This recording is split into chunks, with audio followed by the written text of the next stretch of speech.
just can't stop, won't stop hustling. But I just What is up, grinders and grindettes? It's your guy, the Black Abstract. What's happening? What I want to talk about today is the Micaiah Bryant situation once again. I've been hearing a lot of comment. Well, I've been seeing a lot of comments. Just reading a bunch of different things. And one particular interview, or not even interview, but discussion was on the Breakfast Club between Charlamagne the God and DJ Envy, where they were talking about the situation. Uh, Envy had one side and one point of view, and then Charlamagne had his side and his point of view.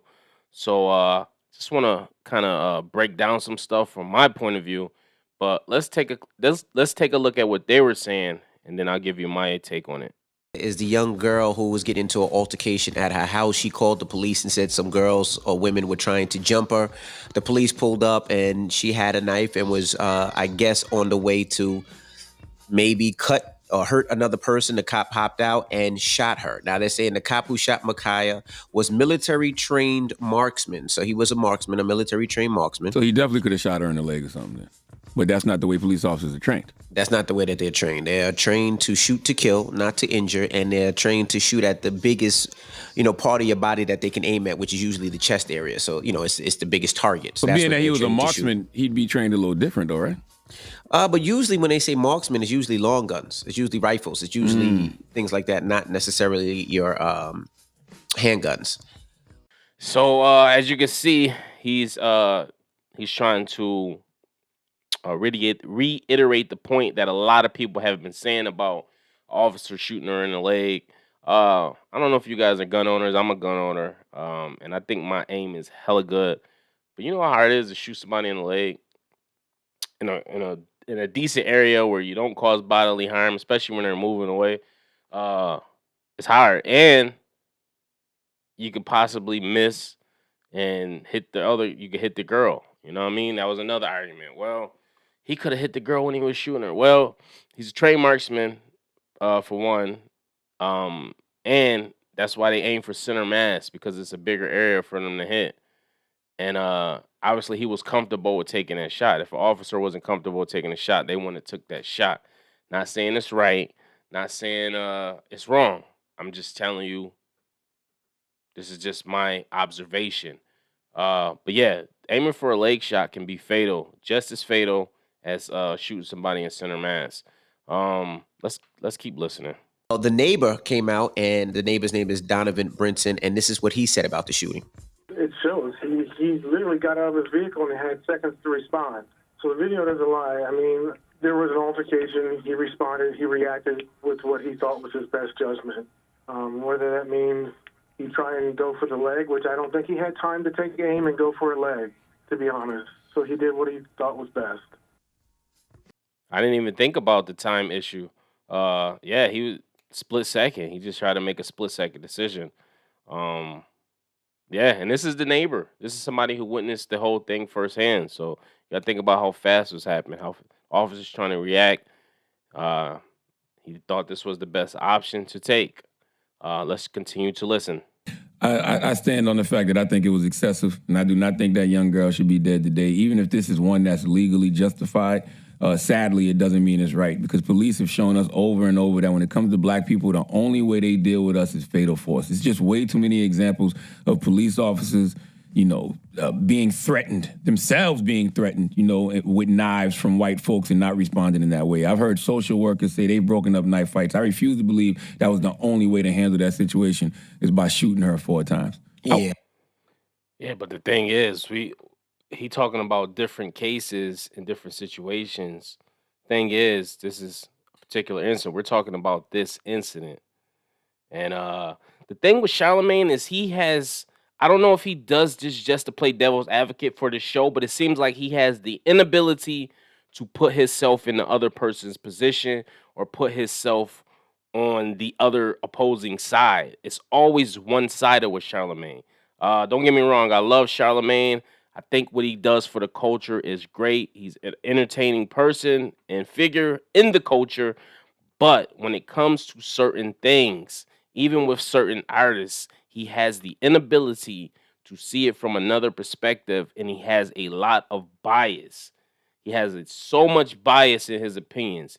Ever since that Tommy Lauren fiasco, where he was trying to, you know, canoodle up to her and it backfired on his ass, he's been trying to go full throttle with this pro-black facade that he's putting on. And it's like, yo, we see through the bullshit, Charlamagne. You tried to get into the white corporate world. It backfired. It didn't work. It didn't go how you thought. You got a lot of backlash because you said some idiotic comments about Tommy Lauren and black women commentators being similar or non-existent when it was plenty you just wasn't looking. That backfired on him, and ever since then he's been trying to pander and pretty much pander to one side, one particular audience inside. When as a host, you shouldn't be. You gotta kind of be non-biased, and you have to have a wide perspective of things. But let's continue to listen.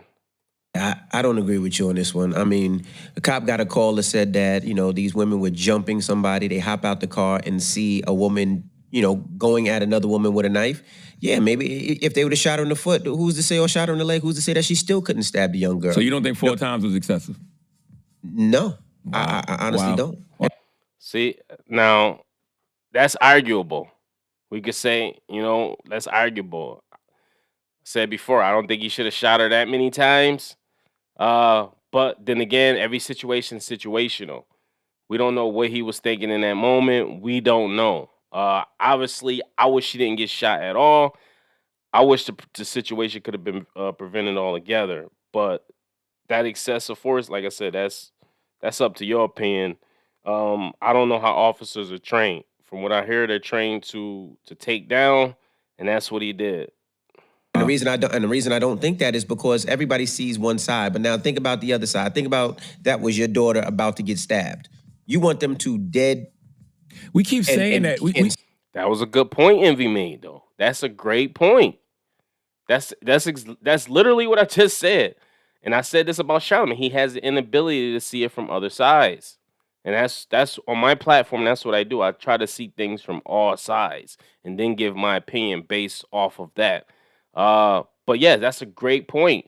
If that was your daughter getting chased with a knife, and say you weren't there or you just it was something you couldn't prevent, but your daughter was chasing somebody or your daughter was getting chased with a knife, how would you want this situation to play out?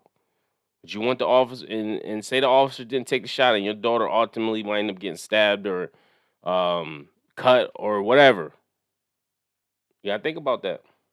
Stop the person from doing it. We keep saying that, but that's the truth. No, I'm a father. That's my daughter. I'm not a father. I'm not a police officer who's there to protect and serve. They are there everyone. To protect and serve. So everyone. They are there. We keep saying that it's different when I'm a father and a daughter, and I still don't know if I would shoot a girl 4 times.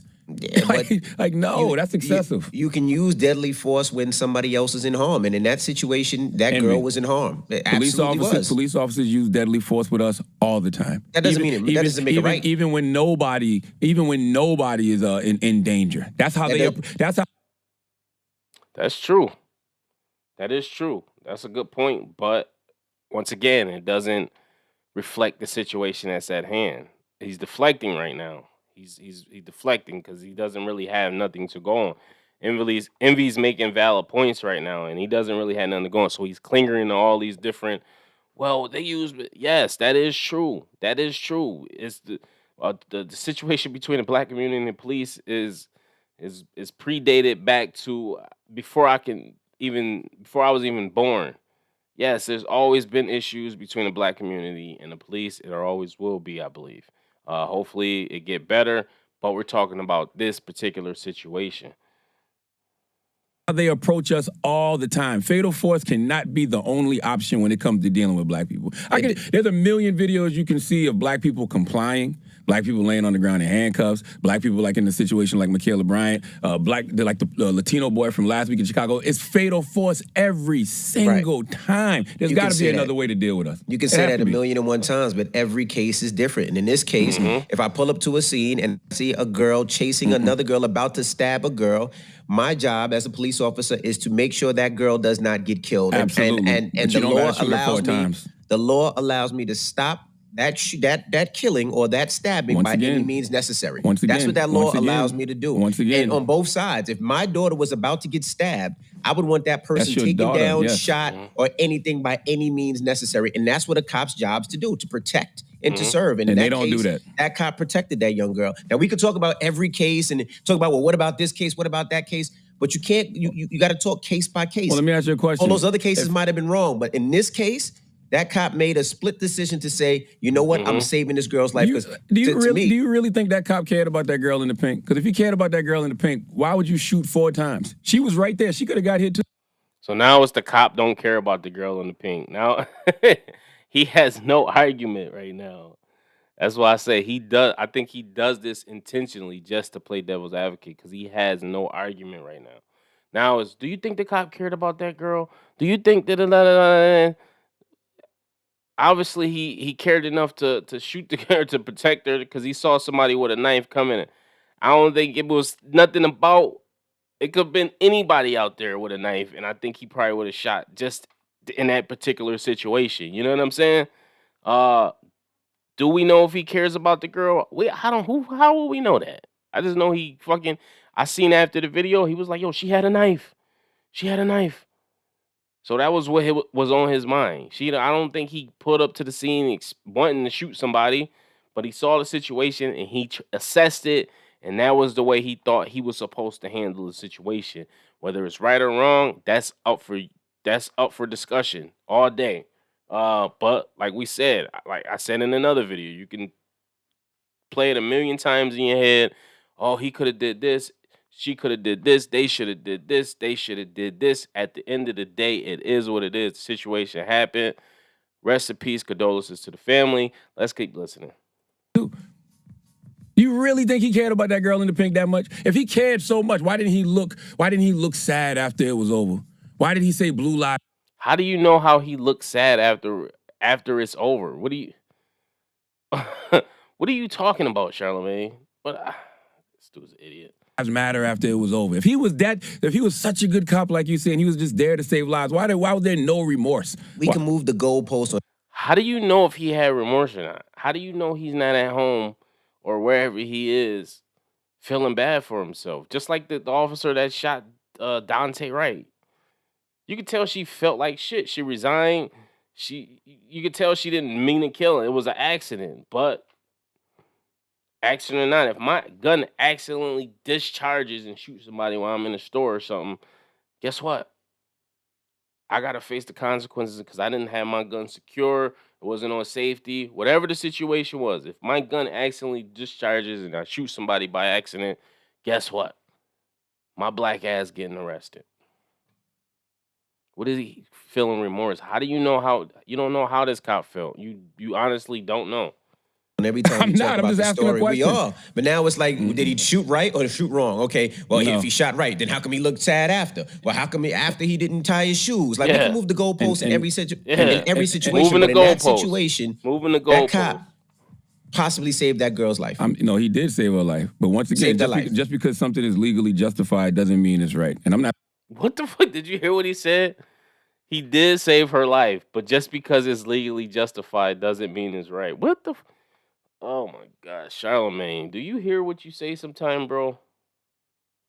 And Charlamagne, like I said, I like Charlamagne. He does a lot for the culture. He's a good person to know in the industry because he does do a lot for the culture. I respect him, but it's just certain situations, dude.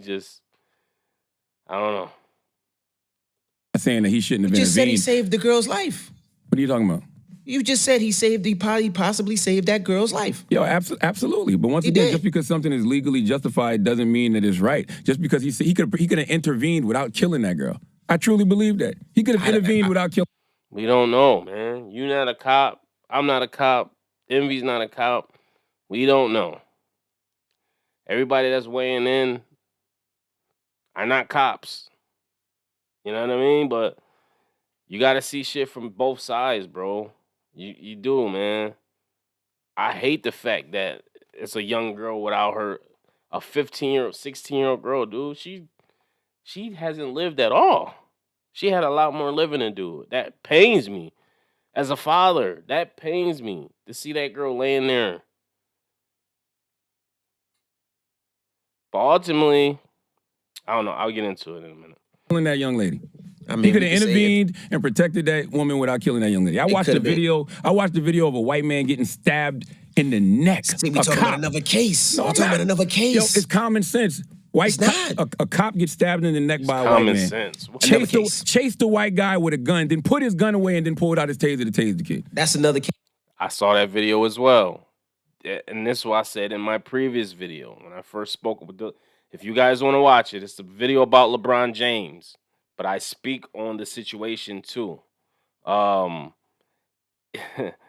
Every situation is based off an experience as well. Like I said in that particular video, he might have not been well versed on he could have handled this situation differently. He might have thought he had to use deadly force. And not saying he's right, not saying he's wrong. But the video I seen with the cop that got stabbed in the neck, the difference was that cop was a lot older. He was a veteran. He pulled out his gun. He got the body cam. He pulled out his gun. And maybe those body cams make cops think twice. But he pulled out his gun. Well, not really, because it's been happening. But he pulled out his gun, put that away, and he got his taser. So that lets you know that Dante Wright could have been an accident. Because that cop pulled out his gun. But then he's like, oh, no. It's just, it'd be split heat of the moment. Like, we not police officers. We don't know what the fuck they got to deal with. Then you got police officers that's super nice, super friendly. And you got people that get out the car, go in the back door, get an AR-15, and blow their fucking head off. I seen a video of that, a state trooper getting his head fucking blown off. And you're like, oh, shit. And he wasn't being a dick, nothing. He was just doing a normal traffic stop and lost his life. It just works it just, it'll give you a headache, man. It will give you a damn headache. But that's what I said. It's based off it's experience, too, man. Some officers are seasoned. They've seen it before. It might have happened. They know how to just think in the heat of the moment. You got to be quick on your feet when you're a cop, man. That's one of the things. It's just like when I do roadside assistance, man. You got to be quick. You get these situations where you lifting up a car and the car might be rusted out and the jack, it'll fall through the jack. I had that happen before on me, and you just got to know how to fucking get the car back up. Because your jack is stuck now because it's just a bunch of different things, you know? You got to know, put that fucking tire on it. Put that tire on there in case the car do drop so you have some little leverage, or use your jack stands if you use those. Anyway, I'm getting off track. Let's keep listening. Case, right? And he had time. He got stabbed. That guy didn't have that much time. That guy didn't have time to put his gun away and then take out a taser. Yeah. By that time, that other girl probably would have got stabbed and been dead. If you don't think that they deal with us differently than they do everybody else, Nobody's Of course saying they that. do, Yeah, but nobody's each case saying is differently. In this case, is a different case. Wow. That case is not the same as the one that you're talking show about. me a case where they haven't used fatal force. Man, that's Charlamagne, man. Charlamagne give you a headache, boy. But like I said, he probably does that just to play devil's advocate. That's that dynamic. Angela Yee is the woman's perspective. Envy is the voice of reasoning. And Charlamagne is the voice of whatever the hell he is the voice of, which is, I don't know. You just want to be an asshole. But yeah, that's it's a bunch of different variables to the situation, to cops in general, with the whole situation between the African American community and police. But like you said, it's case by case, man. This particular case, you got to look at it from all angles. Ultimately, what I say is the issue is the parents. If that was her dad that kicked that girl on the ground, he did nothing to prevent his daughter from. If he didn't try to de-escalate the situation prior to the police getting there, then he failed as a parent. I don't know where the foster mom was, if she was there at the time, but if she didn't do anything to de-escalate the situation, then she failed as a foster parent. I know for a fact, if I invite my daughter's friends over and they get into a fight or a brawl, if I have to physically break them up, I will do that. Obviously, I'm not going to beat them up, but if I will physically restrain them, put them outside the house, call their parents, whatever I got to do. Or if anybody comes to my house to physically harm my daughters, this is my home. I got the right to protect it. You better get off my property, point blank, period. It ain't gonna be no talking, none of that. Get off my property, we're gonna have a problem. That's point blank, period. I just don't feel the parents did everything they could to de-escalate the situation for whatever reason. You know, maybe these girls. I'm hearing that the girls bullied them. Now I'm hearing that's not even the whole issue. I'm hearing that the girls she was fighting were prior foster kids, and they were coming for the foster mom's birthday, and they got into a incident because the Micaiah didn't want to clean the house or something like that. I don't know. You know how you got to take these stories with a grain of salt. And did the cops say Blue Lives Matter? Because I didn't hear that. If you got a video of that, post a link in the comments. I want to hear him say that. If he did, that brings a different light to the situation. We'll speak on that as well. But post your comments below. Make sure you like, subscribe. Let's have a healthy discussion in the comments. Till next time. Peace.